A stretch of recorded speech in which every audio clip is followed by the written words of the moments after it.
So, good afternoon everyone. I must thank the Lord Rector of my alma mater, Catherine, for co-hosting this lunch. We're absolutely delighted to be able to give our views on the joint initiative. Now, the joint initiative speaks of a modernisation of the European standardisation system. And modernisation is a rather strange word, because as Fredericks said at the beginning, we really have the best standardisation system here in Europe that exists in the world, regionally or internationally. We have obligatory implementation of a European standard, replacing national standards in 33 countries, and also we have a special emphasis on the inclusiveness of weaker or underrepresented stakeholders that is also underpinned by Regulation 1025. That said, the market expects standards faster, and that puts an added pressure to take action on ensuring the inclusiveness of underrepresented stakeholders in the European standardisation system. Consumers, environmental organisations, as represented here by Laura and Ecos, SMEs, and the trade unions. Some sectors of the European business have expressed a preference, not now for pure European standards, but to go international, to go to ISO, IEC for standards, given the background of globalisation. As consumers, we have absolutely no problem with that.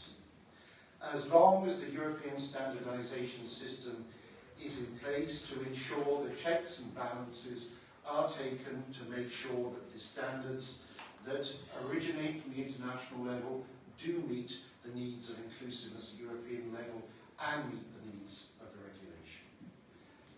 We also welcome the initiative to provide added guidance on European standards for services to enhance service standardisation.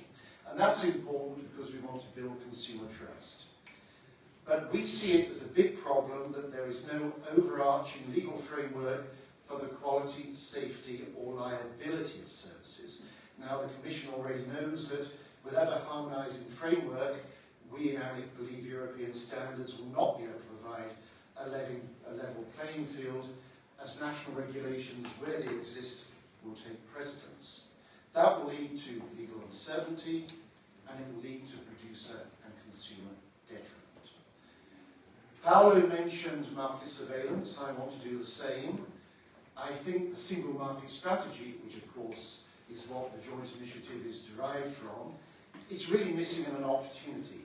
It's missing an opportunity to unlock the impasse that exists in the Council on the market surveillance regulation.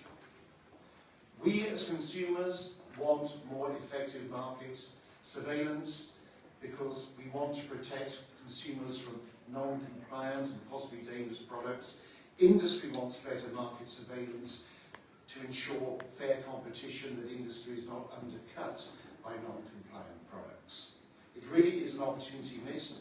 And I also have to support Paolo where he says we miss having market surveillance officers active in the European standardisation system. They are really at the front line. Their knowledge is key. We need them there. One last word, I have to talk about money. Inclusiveness has a cost. The inclusiveness of the European standardisation system is only possible through public funding. I think, and the Commission can correct me here, that comes to about 3 to 4 million euros a year for the 4 Annex 3 organisations. That may sound a lot, but it underpins confidence, it underpins legitimacy in a European standardisation system that is worth between 10 billion and 100 billion euros. So when you look at that, it's a very small cost relatively, and standardisation has proved a very effective means of supporting that public-private partnership. Thank you, and I look forward to the discussion.